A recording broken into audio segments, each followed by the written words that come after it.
is brought to you by Head Start Basketball.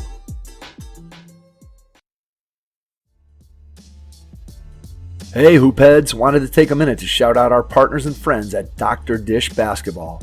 We've had their partnership manager and training specialist Jefferson Mason and marketing manager Nick Bartlett on the show in the past, and we couldn't be more excited about what they're doing for the game of basketball.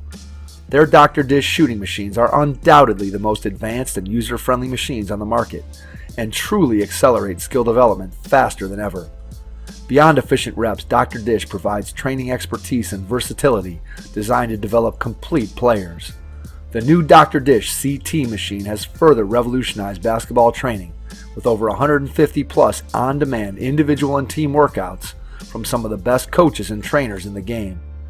These workouts include video instruction and combine game-like shooting drills with ball handling, conditioning, and agility drills. Along with workouts, the Dr. Dish training management system also provides stat tracking and analytics to track progress and ensure accountability. These are just a few reasons why top programs like Duke, North Carolina, Louisville, Florida, Baylor, and countless others are upgrading to Dr. Dish. Learn more at drdishbasketball.com. Follow their incredible content at Dr. Dish B-Ball on Twitter, Instagram, Facebook, and YouTube. And make sure you mention the Hoopheads podcast to get $300 off your next Dr. Dish purchase. That's a great deal, Hoopheads. Get out and get your Dr. Dish shooting machine today.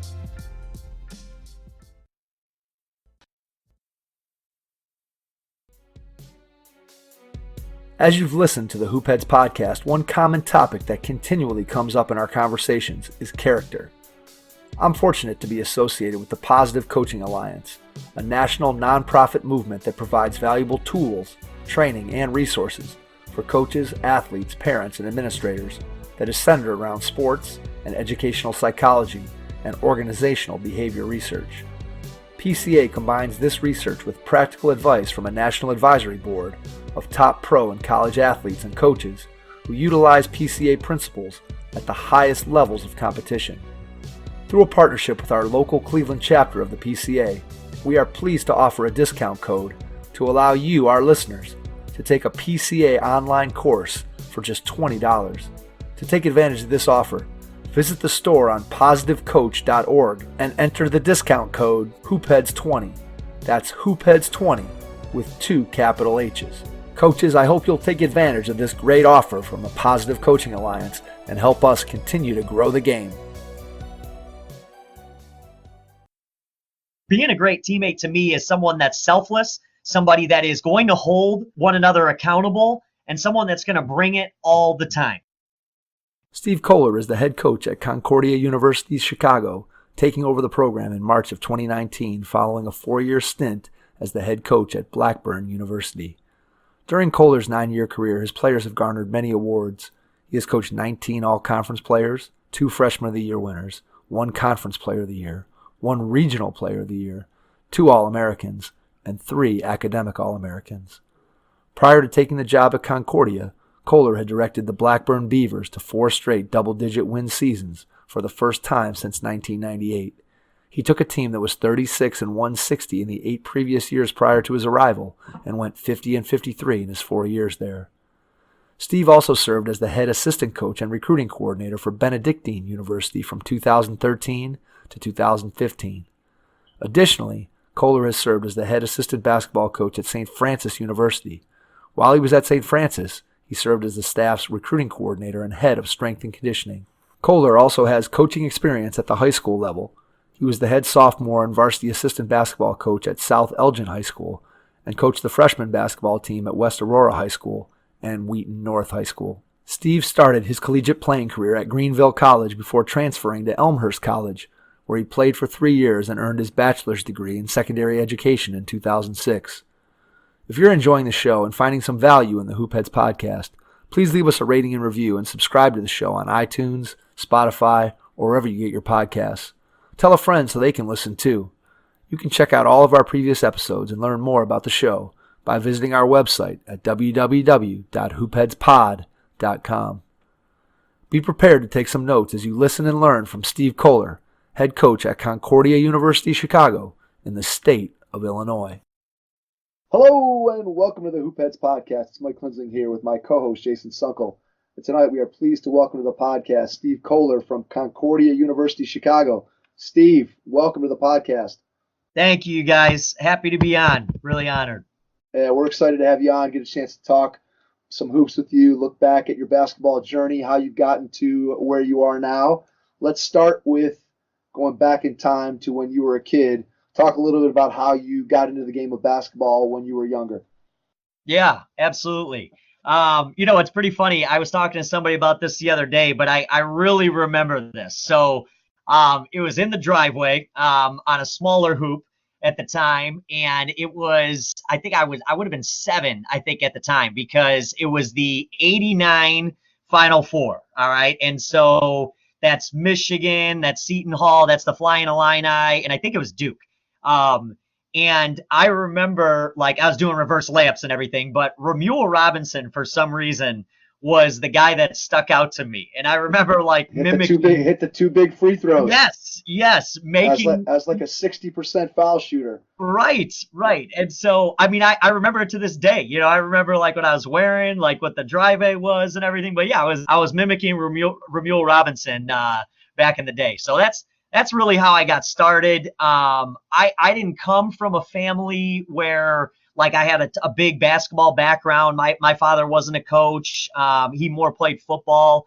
So from there, I just was guy that played in the driveway. And I continued to get into it. And then my dad we had a 40 by 30 court in our backyard. It was outstanding. Nice. So That's we had hoops on both sides. It was the Kohler Coliseum. So, awesome. So, just playing all the time outside.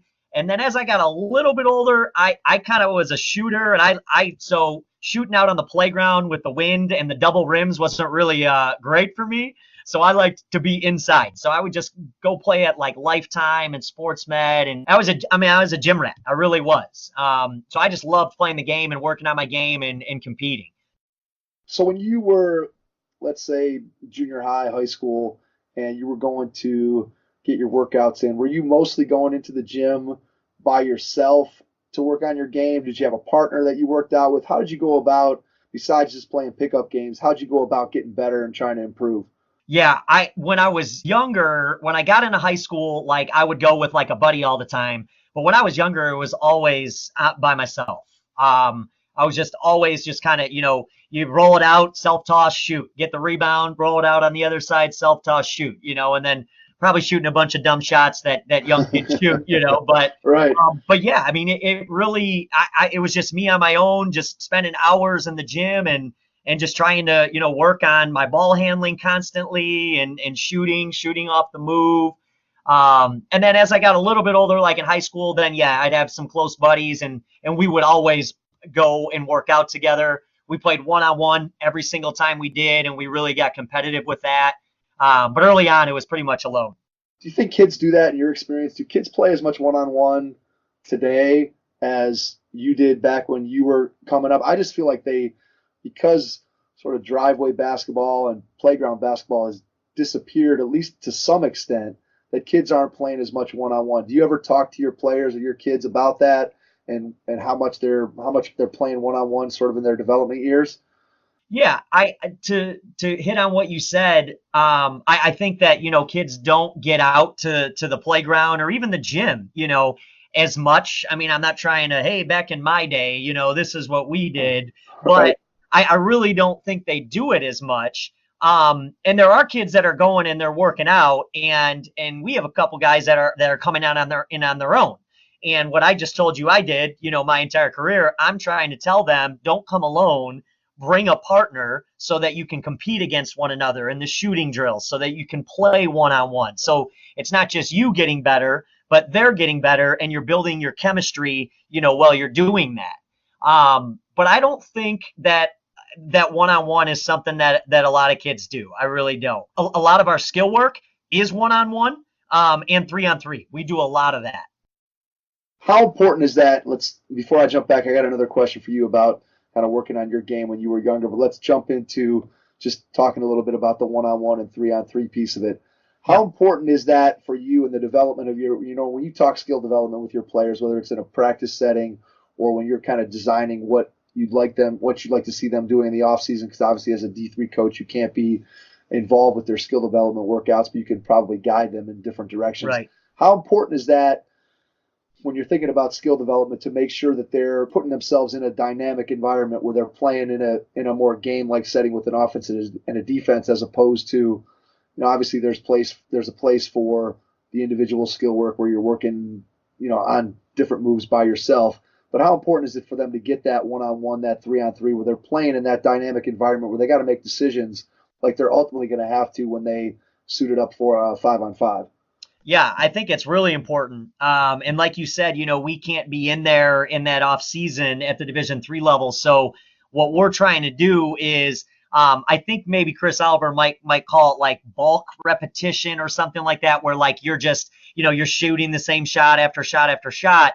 Well, that's great, but what we're really trying to work with them on the one-on-one and more the 3-on-3 is decision making, right? So we want to build that. Okay, I'm getting downhill. Now I'm reading. Is help coming? If it comes, boom, then I'm spraying for 3. If it doesn't, now I'm finishing against contact, not just a 1-on-0 finish drill. And one of the things that I love, so we do 3-on-3, but we do it with the FIBA rules. And I listened to a podcast this summer. I love listening to podcasts, and I picked this up from somebody, and I apologize for not knowing who it was, but we play 3-on-3 FIBA because I think it's 14 seconds maybe on the shot clock, and it never stops, right? So if you get a stop, you outlet right away, and you clear it, and you go. If you score, that team is coming right back at you. But the way that we play and how we have the ball movement and the quick decision making, we really want them to be working on that constantly. And so there's no, hey, I knocked down a shot. Yeah, point to my buddies. I feel good. I mean, you're going to get scored on right away, and vice versa. There's no hanging your head. Otherwise, it's going to come right back at you. So I feel like that's been really good, and our guys have said they really love it because it's not just the bulk skill work, but they're competing, they're working on their decision making, and I think they can see themselves growing as players. I love the FIBA rules. One, as you said, it creates, in a half-court setting, it creates transition, which a lot of times I think one of the drawbacks of traditional 3-on-3 is, okay, we score, and then everybody kind of looks around, and we check the ball up top, and so it's delaying everything. So by playing those FIBA rules, you're incorporating transition into the half court. I think that's key. And then the other piece, because the shot clock is so short, fast, however you want to describe it, I think it's a great conditioner too, depending upon how long you play, because there's obviously no chance for you to stop and catch your breath, because as you said, the ball comes out of the net or there's a rebound and boom, you kick it behind the 3-point line and you're playing. And so I think there's a tremendous amount of benefit to playing under those FIBA rules. It's going to be really interesting to see what that looks like here in the 2020 Olympics when the public kind of gets exposed to that game for the first time. I'm curious to see what the reaction is going to be. It'll actually be good basketball, unlike the big three. It'll be great team basketball. It really will, because I mean all the teams that are going to qualify, all those guys have to be basically playing all over the world in order to qualify. So they're used to the rules and the way they play it. So I'm really looking forward to that. Yeah, and with that, we do another drill in transition with 5-on-5. But when you have that shot clock, what happens is, what we tell our guys is say, hey, we don't want to take a quick shot. We want to get a great shot quickly. That's the difference, right? So we want to go quick ball movement or attacking into the paint and get it moving. It's not just, it's 3-on-3, it's my turn to shoot it. No, we want boom, boom, boom, and get a great one, but get it quickly, and I think obviously that shot clock really emphasizes that. Absolutely. So when you're trying to get your players to make better decisions like you described in the 3-on-3 half-court setting, or now you're talking about a transition drill and making sure they're taking good shots. If a player makes a decision that, let's just say, you disagree with, how do you go about correcting that? What methods do you use? Do you ask them a question like, what did you see there? Or what might have been your other option there? How do you go about getting them to see what you saw or what you'd like them to see in certain situations during a practice setting? So kind of what you said. So, a kid catches it and it should have been an immediate one more. to the corner for a wide open three, and instead he drives it into traffic. And so we talk about it and go, okay, hey, so you caught that on the wing, right? What was your thought process? All right, I don't know, because that's what you get most of the time. Like, all right, well, what could have happened right there? And they'll more times than not talk through, because they know what that decision should have been, but for one reason or another, they just didn't make it. So it's kind of, I guess, helping them find it by them with their own responses, like, well, what did you see? Okay, well, what were you thinking? Well, what was the decision that you made? Or what would have been a better one then? And it's like, they just worked through that entire thing on their own. It wasn't me telling them exactly, hey, you need to do that. Obviously, there's a time and a place for that, when you're trying to get certain things, you're emphasizing certain things. But in terms of to get them to be able to grow and to now that next time make that better decision, I think they got to kind of figure that out on their own. And they figure it out through talking through it. And then now, getting it done. Was that different for you from the way that you may have been coached, in a standpoint of, you think about how coaching has sort of evolved over the last 20 years or so, where it used to be more of the coach telling players, here's what I want you to do. And now it's more of a dialogue between a coach and a player. And as you said, getting the player to think through their decisions. Whereas before, I think it would have been player makes a pass to the wing. Coach thought the pass should have gone to the block. Coach stops practice, says that ball's got to go to the block.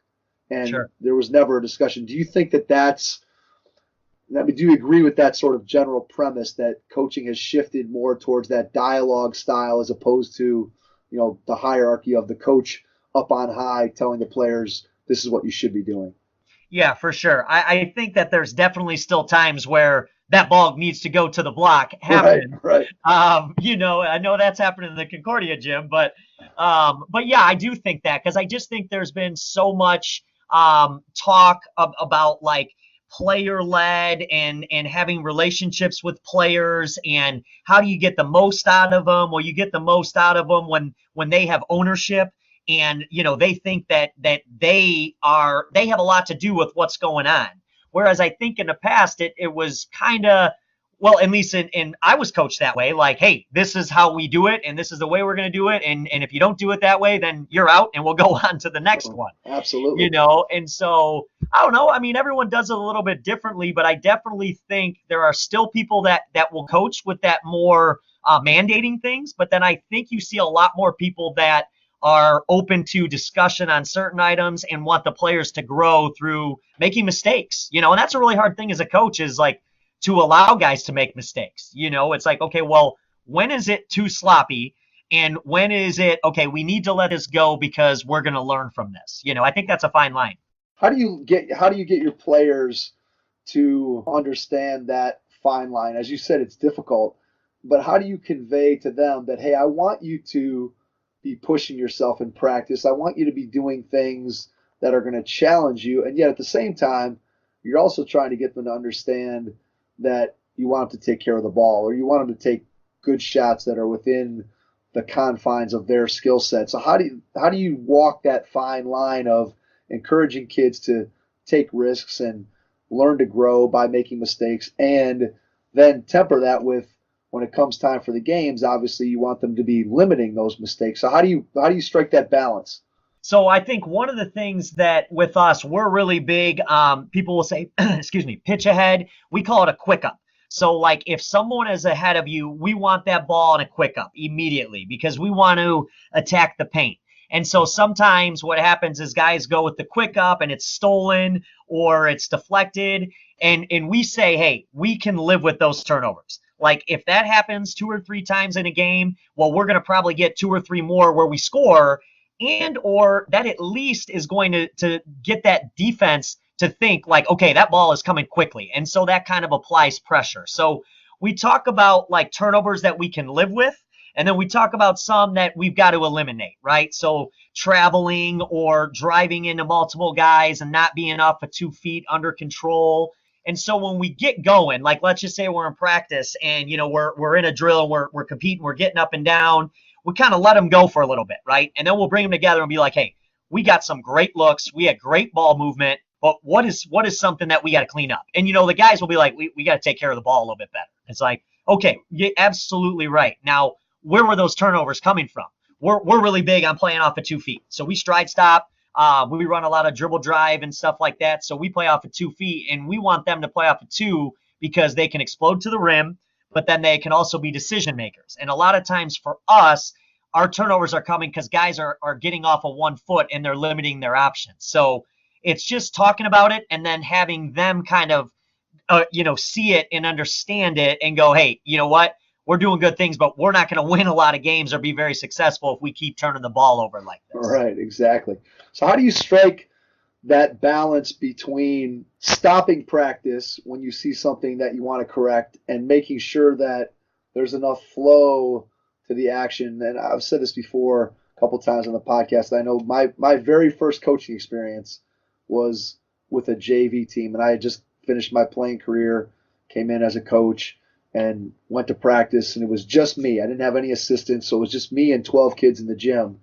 And I remember running my first, whether it was 3-on-3 or 5-on-5 drill, and just after 5 minutes going, oh my God, like I have no idea how I'm going to fix all these things that are wrong. And so for me, it took me a long, long time to figure out that balance between what can I let go in a given moment and what do I need to stop play in order to correct. So how have you gone about, whether you've grown as a coach over time and adjusted the way you do that, but how do you handle that, when to stop play and fix a mistake or talk about a mistake, and when do you just kind of let it go?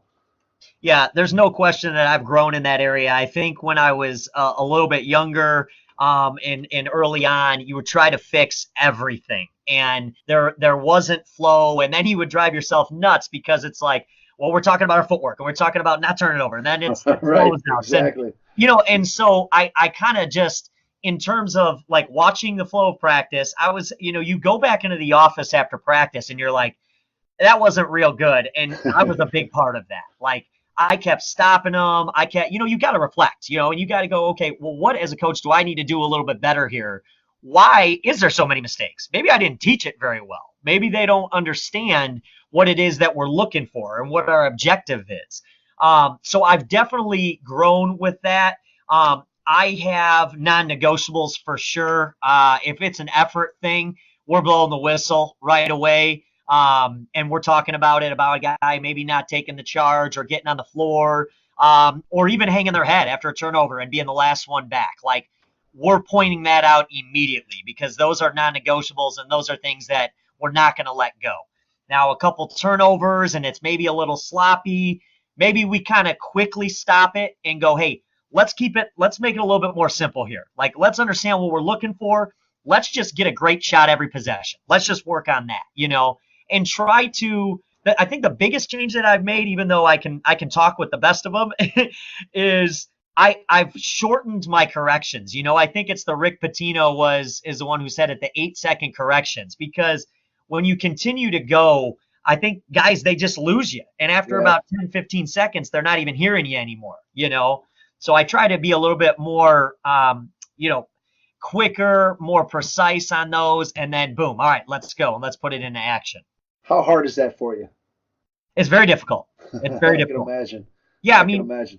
And it's the same thing. I mean, I'm meeting with players and I'm talking with them, and I feel like, and this is me, constantly trying to grow, and I need to in this area, but it's the battling, like, over talking. Like, okay, I got my point across. I think they understood. Now let's move on, rather than continuing to kind of reiterate it. Yeah, I think it's very easy to, as a coach, keep on talking and to think that if I talk a little bit longer, they're going to get it and they're going to understand it more. And I think as coaches, especially young coaches, I know I speak for myself here, that, there are times where somebody makes a mistake or you're trying to fix something and you end up with this 2-minute conversation about, oh, here's what we got to do this. And as you said, if you really stop and you look at the players during that 2-minute talk, by 15 seconds in, one kid's staring at the ceiling, the other one's looking at their shoes. You can tell that they're out. And yet at the same time, it's very difficult to train yourself to be able to be so precise with your language and the way that you're doing things that you can get your point across in 8 to 10 seconds. That's a real challenge. And I think the word that keeps coming to mind here for me is intentional. It's a word we've talked about on the podcast before. I think if you're going to do that and really be good at it, it's something that you kind of have to go into practice with a plan of, look, I've got to really make sure that my directions, my instruction is in those 8 to 10 second bursts and not in 2-minute soliloquies. No question. No question. I think the other big thing that I've started doing in the last couple of years is watching myself, listening to myself on film in practice and being like, man, like that's too much. Or, and like you just said, you can see the body language. You can see, are they, paying attention? Are they locked in? And really just learning from that, whether it be in practice or in a game, hearing myself and going, all right, I gotta cut that back a little bit. We got to move on to the next thing. Do you have a formal, because now that's the second thing that you've mentioned about kind of self-reflection. Do you have a formal way of reflecting on what's going on? Let's say like after practice, do you sit down and put it down in a Word document on the computer? Do you have a notebook? Is it more just something that you sit down for 5 minutes and kind of think it through mentally? Do you have something formalized that you use for self-reflection? Yeah, it's the whiteboard in my office, and it's just covered with thoughts. Awesome. I mean, it's that same deal. After practice, you sit down and you just think about it, like good, bad, indifferent. Like what I always do is I kind of look at the plan and I kind of circle things that we did really well, or if we didn't get to a drill and I want to get to it the next day. Or this really did not go well. I mean, we were turning it over. It seemed like we had to continue to keep explaining things over and over again. So, okay, do we need to tweak that? And then maybe that next day before practice starts, hey, let's clear this thing up a little bit. All right. When we get into this, I mentioned that we want to do whatever it is, this is what we're looking for on that. So when we do that today, to use your word, let's be intentional in that and really look for that and kind of strive for that. So I take a lot of notes on practice plans, and then I write on the whiteboard, all over the place. I don't do it in like a Microsoft document or anything like that. And then I just think it's, you just sitting, whether it's you're driving back home, you're just constantly evaluating, how did it go and how can you be better as a coach for your players?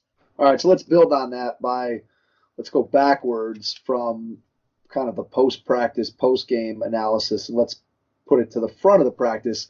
Talk to me a little bit about your practice planning and how you go about doing that. Maybe how long you spend preparing a practice plan and just sort of what you're doing and how you're coming up with your daily practice plans.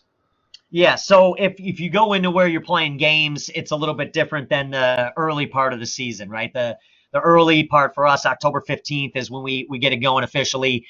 It's going to be a lot of like laying the foundation, right? How we're going to defend, closing out, on the line, up the line, basically our non-negotiables, kind of what's our identity. And then obviously we're building on those on a daily basis. When you get into where you're playing, you are doing that, but maybe just not as much, because now you're basically tweaking the plan to how do we want to play against this upcoming opponent, whether it's what we're doing or what they're doing. But I would say we probably spend, probably about 2 to 2.5 hours doing a practice plan. And that goes from, how are we starting it with our pre-practice stuff? What are we doing competitive wise? What's our emphasis? So we have emphasis on everything we do. So, and we do that, we basically tweak it with the scoring system as well. So we'll manipulate almost every drill we'll do. So if we want to, rebounding is going to be a big focus, then, it's not rocket science, but hey, +2 for an rebound, maybe -1 if you give that up. We've been turning the ball over a little bit too much. So we're -2 for any turnover. We're +3 for the one more draw kick 3, so we basically figure out what our main emphasis is going to be that day. And the guys know that ahead of time, because on our practice plan, we always start with a quote or thought of the day, and we try to relate it to their life. And it's not even a lot of times with basketball, but it's, how can you be a better person? How can you make an impact on others? And then we'll go with our offensive and defensive emphasis for the day.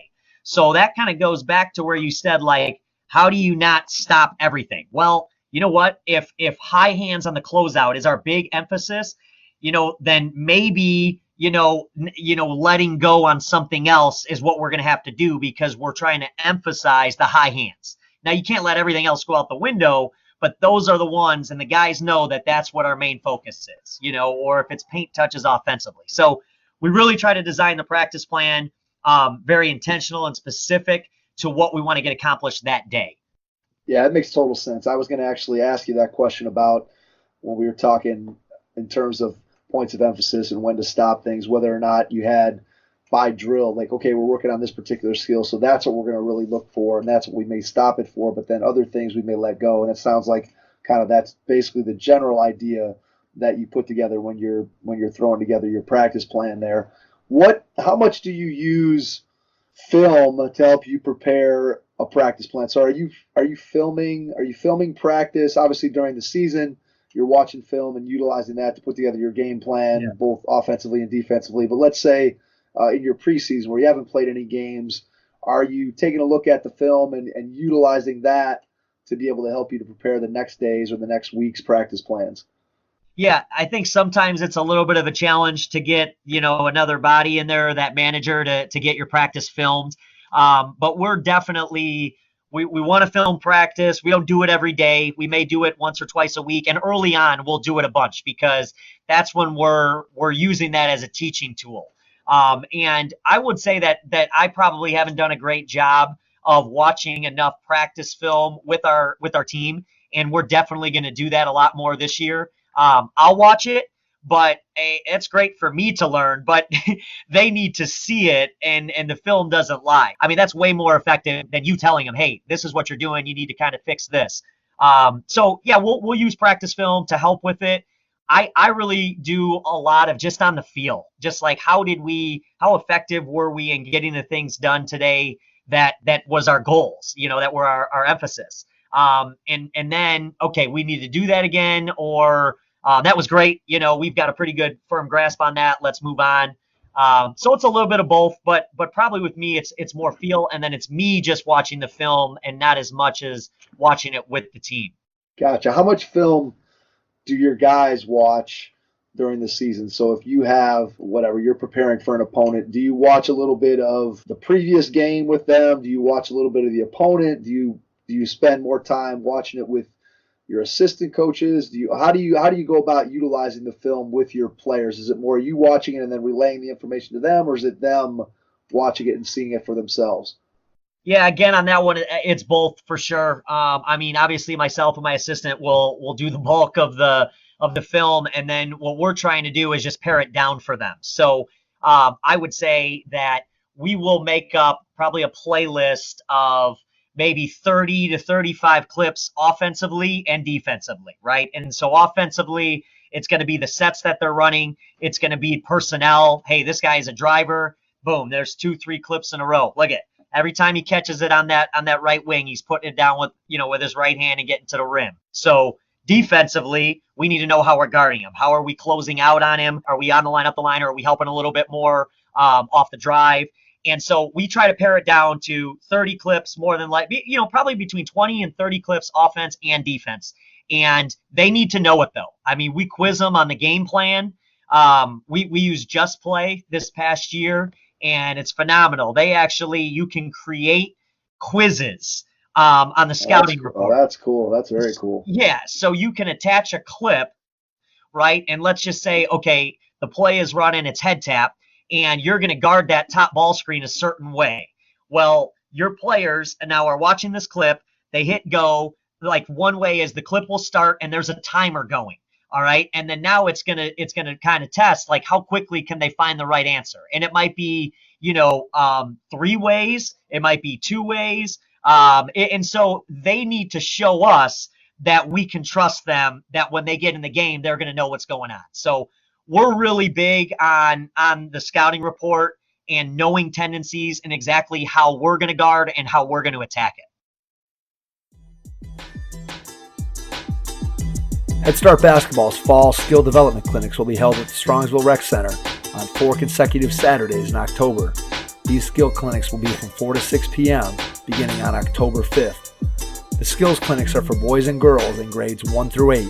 If you're looking for a great way to get prepared for your season, sign up for the Head Start Basketball Fall Skill Development Clinics at www.headstartbasketball.com. How many films or games do you watch of a typical opponent in order to prepare for you to feel prepared? Probably never enough, but how many typically do you get a chance? How many typically do you get a chance to build your game plan off of? I'll watch, and it depends on when it is in the year, but I'll probably watch 3 to 4 games, and then synergy is a beautiful thing. I will just go through and I'll watch probably like 200 to 300 of their offensive possessions, and then I'll go, okay, in the full game, I saw them run this set a bunch of times, and then I'll just see, okay, possession after possession, and I won't be watching the entire thing at that point, right? So I'm just breaking down, what are they running offensively? How can we take that away from them? And then you see so many clips so quickly, and it's, okay, these are the 3 things that they're running the most. All right, that is what our guys need to know. And then vice versa on the defensive end. Okay, how are they handling the ball screen? All right, this team beat them this way. This team was getting to them versus the hard hedge. And then so we'll just flip it, and now we'll just watch that side of it. So probably 3 to 4 films in full, and then synergy clips, O&D, I don't know. I put a number on it, maybe 100, 150. Gotcha. So you're spending a little bit of time in the film room. For sure. I just, it's like that fear of not being prepared, Understood.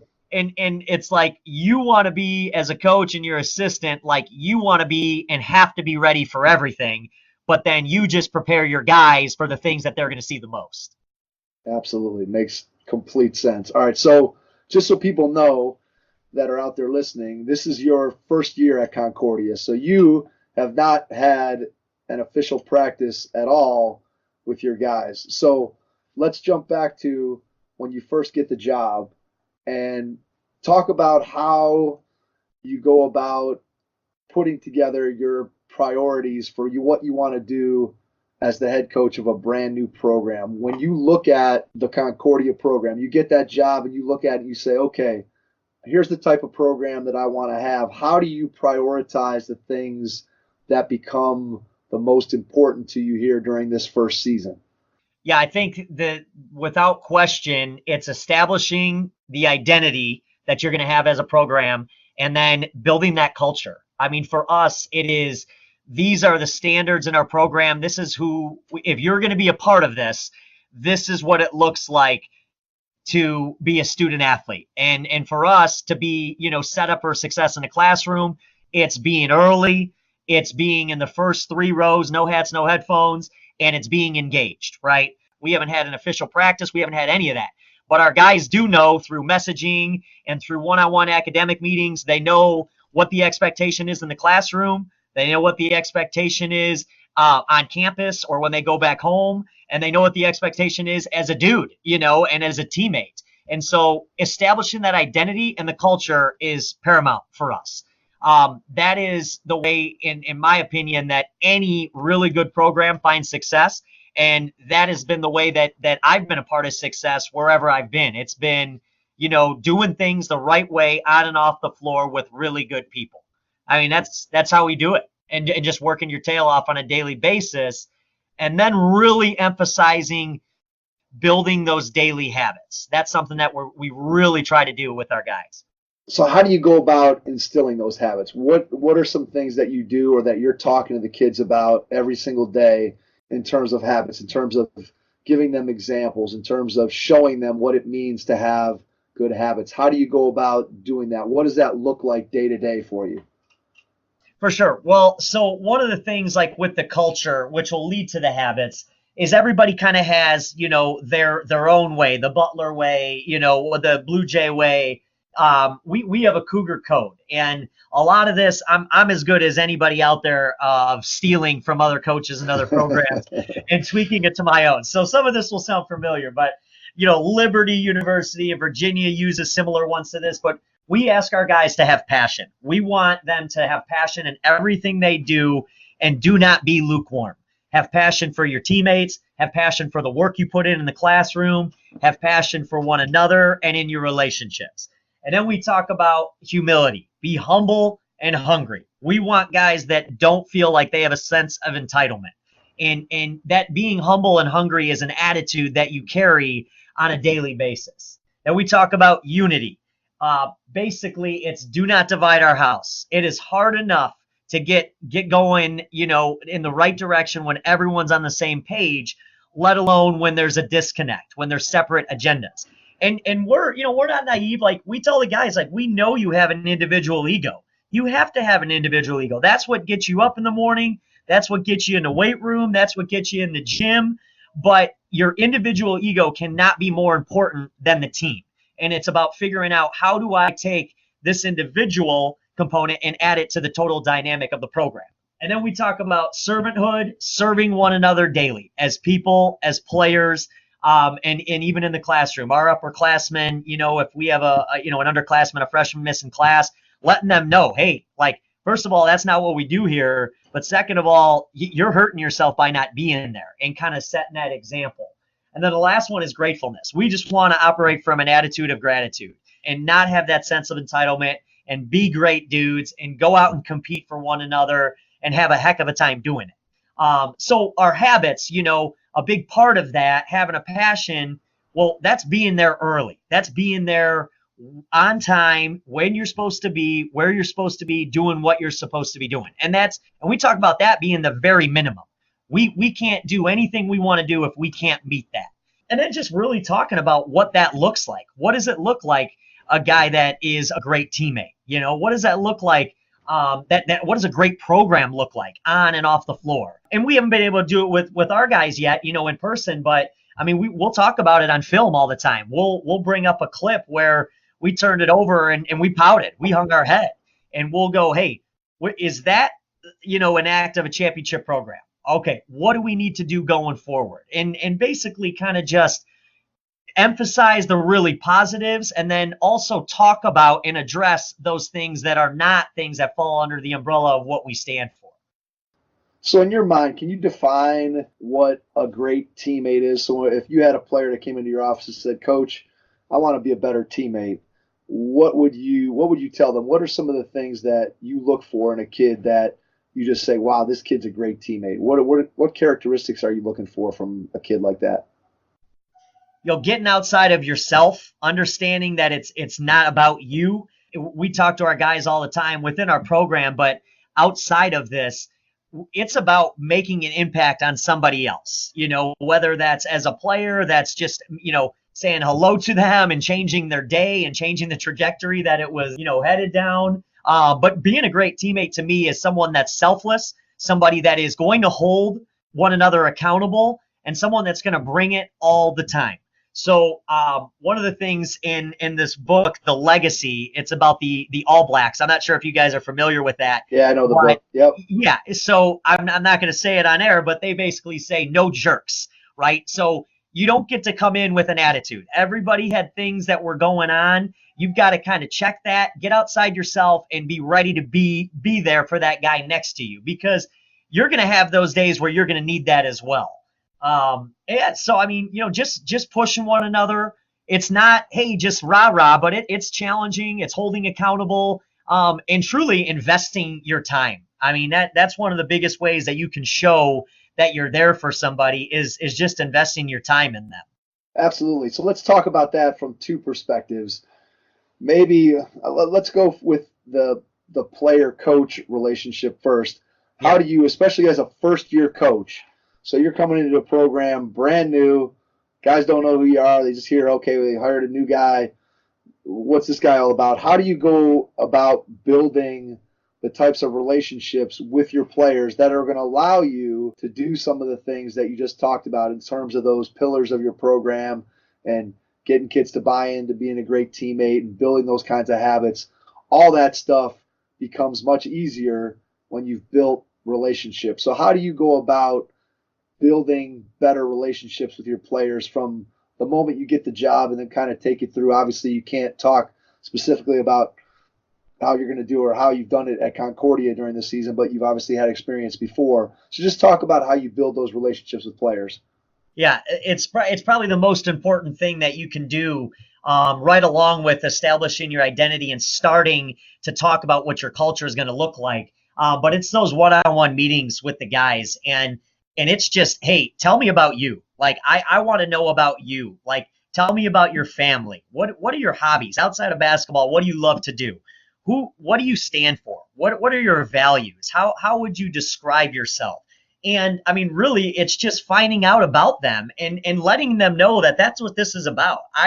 I just, we're getting going. I just really want to know who you are. I want to know what you're about. I want to know what your family's about, because I feel like in order for me to reach you in the best way that I can, I need to know you, and you need to know that I care about you. I've always been a firm believer of that. Like, I think that's changed a little bit. I think some coaches back in the day, and I wasn't there, so I don't know, but I think it was more the iron fist, and you're just going to do it because that's what I'm saying. And that's effective for sure.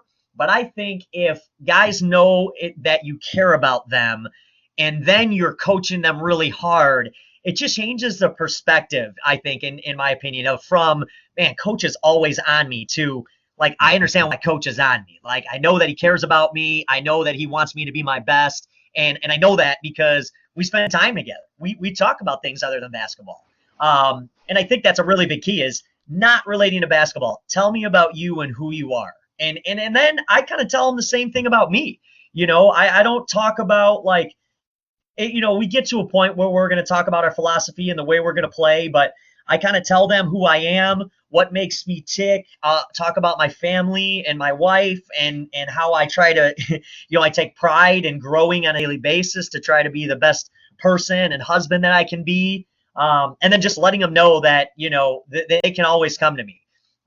It may not be all the time what they want to hear. Sometimes it's something they need to hear, and then sometimes I just need to listen. But I think to build that connection and that trust is absolutely crucial to the development of your culture, especially early on.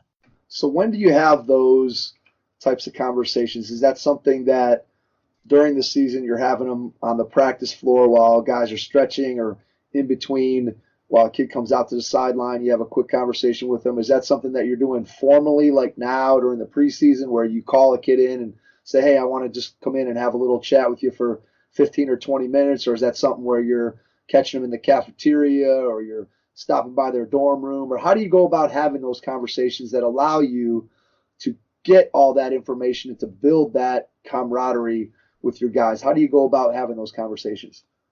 Yeah, it's all the above for sure. Definitely, just checking in with kids and, hey, how's it going in the class? Or, hey, swing by my office after your class. Something that I've gone to a lot more this year, and that I've heard and I love, is not meeting with them in the office. They come into the office, and then, especially if they're new, they don't know, like, oh man, like, I don't want there to be a negative connotation with going to coach's office. So I'll have them come in, and then we'll go for a walk. I mean, we're walking the campus. It's been beautiful. And I'll tell them, and they're like, wait, like, what? What are we doing? I'll be like, hey, let's just go outside. Let's just walk. And, tell me what's going on. Tell me how your day is going. Like, what are your biggest struggles right now? What's the best thing that's going on in your life right now? What do you need from me? How can I help you right now? And so kind of just changing the environment. We won't do that all the time, but I think that sometimes, like I said, with that, like, okay, coach's office, this might not be good. And they kind of come in like a little bit not knowing what to expect. I also think, like, this is kind of like my power zone, right? It's like, I feel like you're not, if you're trying to have a conversation, you're trying to reach them and it's two-way. I think that when they're in the office, they kind of, it's, I'm going to talk and you're going to listen, and that's how they can kind of take that a lot of times. Whereas, hey, let's go grab a bite to eat, and let's just sit down and let's chat. So it's after class, come swing by. During the year, obviously it becomes a little bit more challenging because you're practice planning and you're watching film, but they're the most important thing. And I think prioritizing that and understanding that like, hey, yeah, we need to get this game plan done, but it's probably more important that my door is open and I talk to this kid because we need to get this fixed and get him, to where he can be productive and mentally be in a really good place. So it's all those different areas. Yeah, I think when you can find the time to carve out to spend whatever, 15 minutes, 20 minutes, a half hour, 5 minutes, 30 seconds with a kid and let them know that you're on their side, let them know that you care about them. I think that goes a long way. And you mentioned in the course of your discussion there about that if you build the relationship, then when you coach the kid hard, the kid has a different perspective on where you're coming from. And it's not just, coach is all over me, he's getting on me, he doesn't like me, he's picking on me, whatever, versus, hey, coach cares about me and he's doing this because he wants me to be better and he wants our team to be the best it can be. In order for that to happen, I need to be at my best. And I really do think that only happens if you can build that relationship. And I do think that that's been a shift.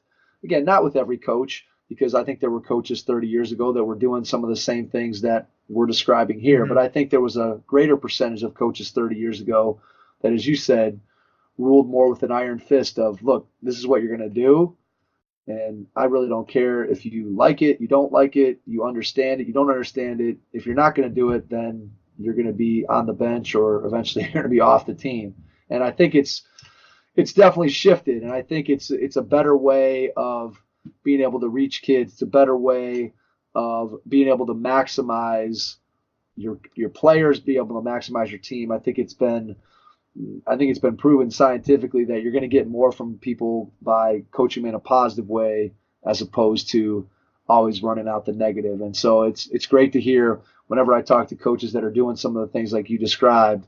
It makes me wish I could go back and play again and be in one of those types of programs where you had a coach where you were getting the opportunity to have those conversations. And the program that I played in at Kent State was not like that. It was more of the iron fist program where you're going to do it and you're going to do it whether you like it or not. And there wasn't always the same type of relationship building. It's one of the things that I feel like that I missed out on because I think I would have enjoyed playing. And I was fine with whatever because it was just the way it was. And I wanted to make my coach happy and I wanted to get out on the floor. So I figured out what I needed to do in order to make that happen, which unfortunately a lot of kids sometimes don't do that.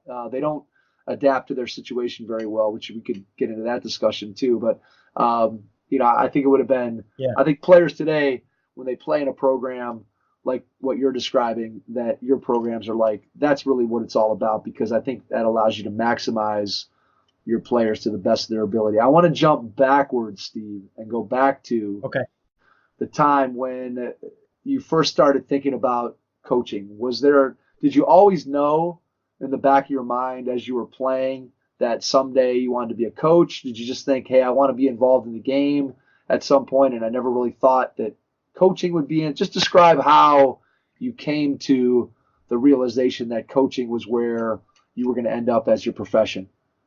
Yeah, I think I knew really early on that I wanted to be a coach. I loved the game, and kind of like what you said, like I wanted to be around it, and I loved competing. And I loved like the X's and O aspects of it and stuff like that. And I didn't really understand all the other stuff until a little bit later. But so this is a funny family story, and this is kind of was my plan. So I think it was my 11th or 12th birthday.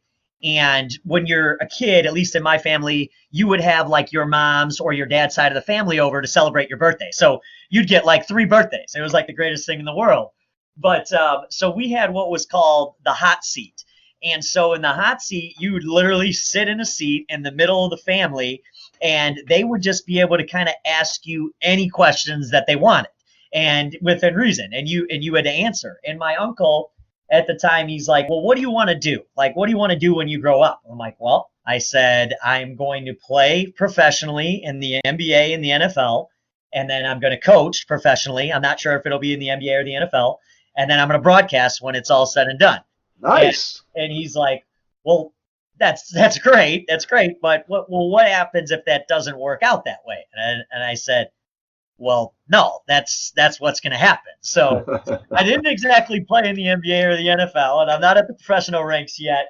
But I knew I wanted to be a coach. And then I think later on, I had great high school coaches. My high school basketball coach, Bob Ward, and I had two high school football coaches, Coach O and Coach Foster. Being around them and seeing how they impacted my life, and not even as a player, but just how they affected me and made me want to be better.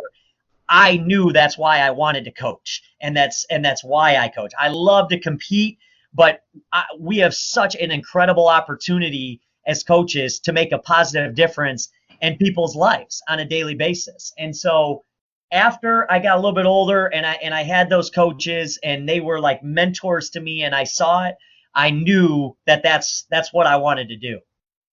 So when you transitioned from the end of your playing career into coaching, do you remember anything that surprised you from a coaching perspective that when you were a player you didn't realize about coaching, like maybe something that coaches did that you didn't think about as a player, or the amount of time that a coach put in that you didn't realize as a player? Is there anything that really surprised you when you got into coaching that you didn't expect when you were playing?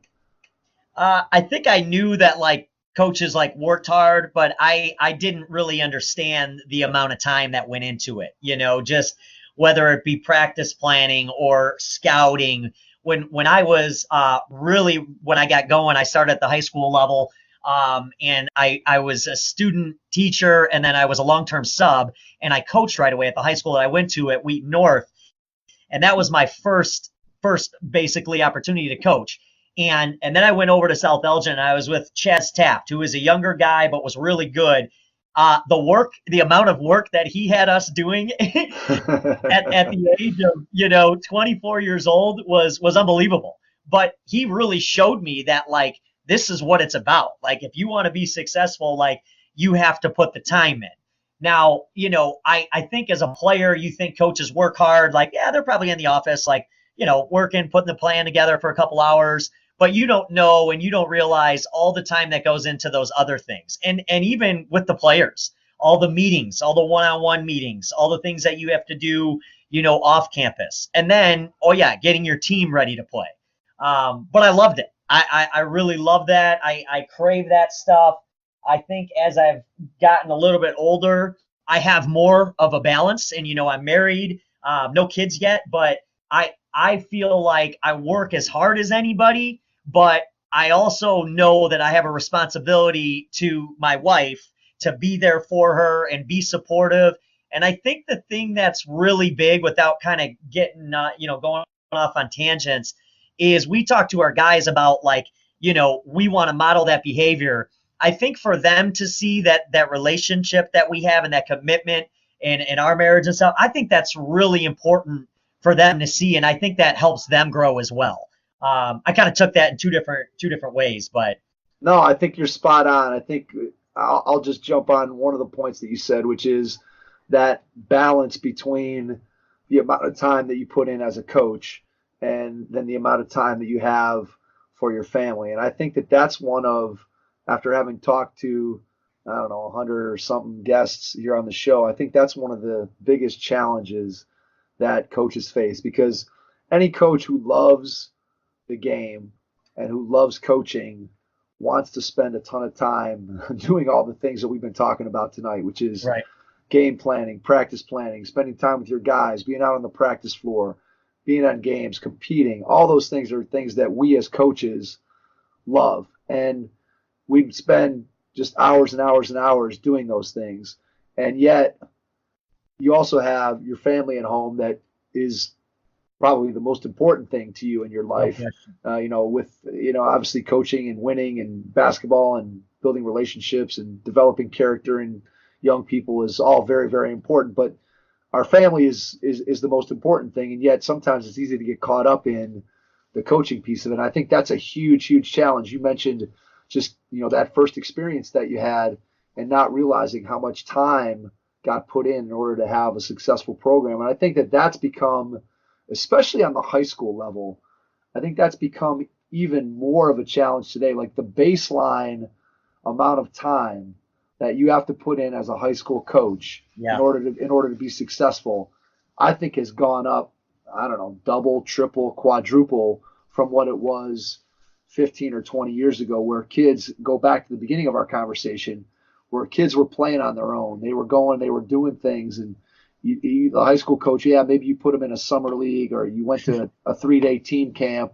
But I know, 20 years ago, there were very few coaches that were putting together summer workouts and doing all these things that high school coaches do. And think about the amount of time, just like you have access to Synergy and Huddle and these other different services. Now that high school coaches have, access to that, it makes things go faster. It makes it more efficient, but I also think it makes it tempting to watch more stuff.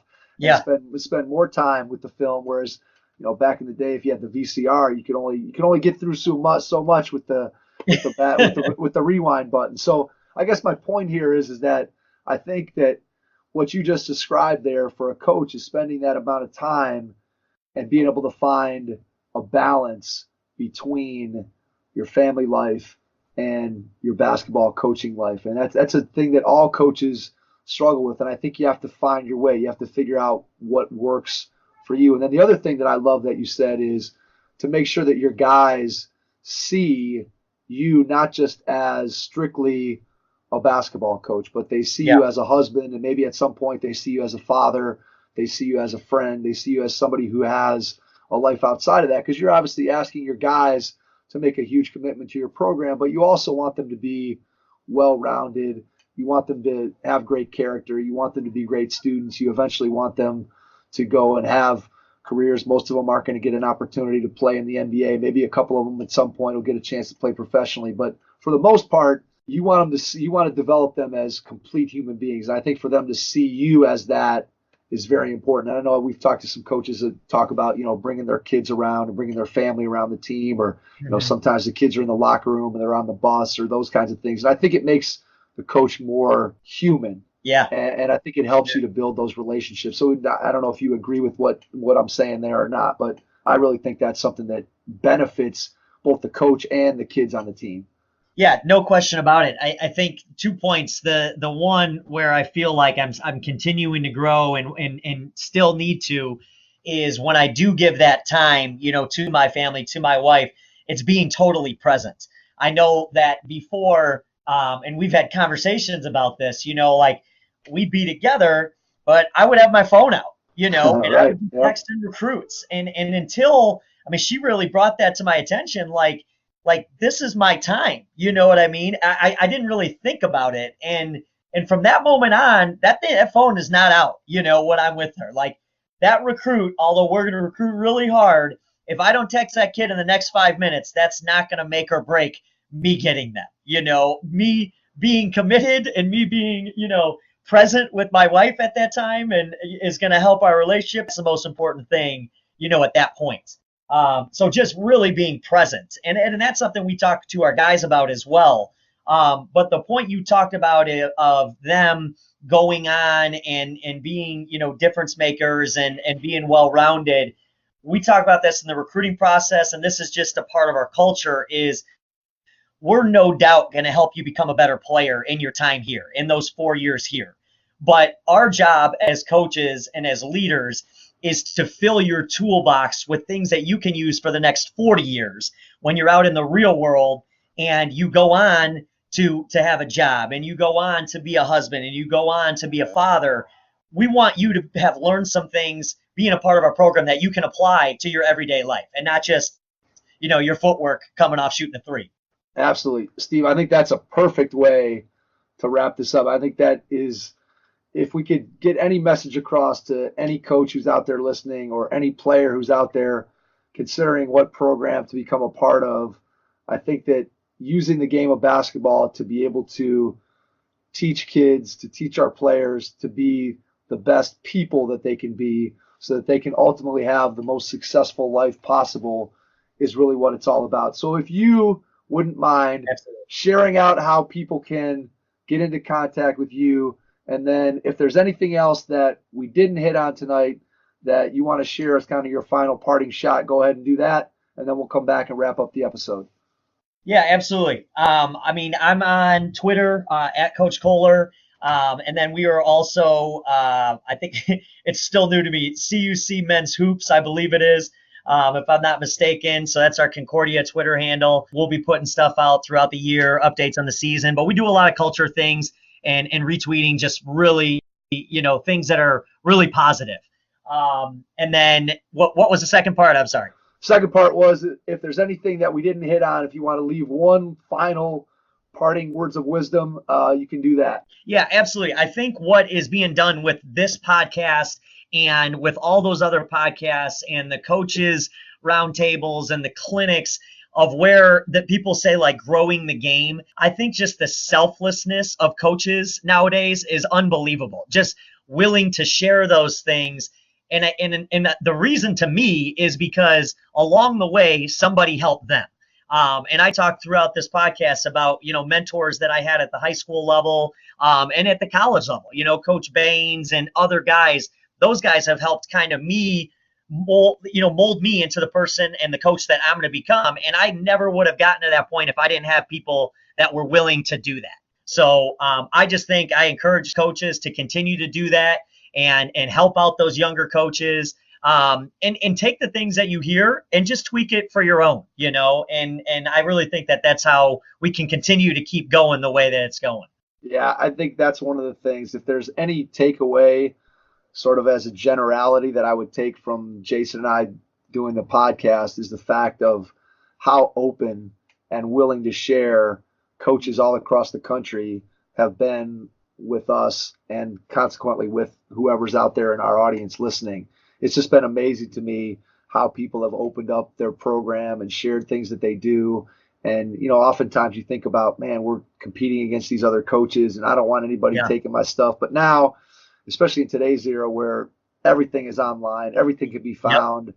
I think it's really served to open up the coaching profession even more than it was. And I think it's always been fairly open. I think people have, for the most part, been willing to share.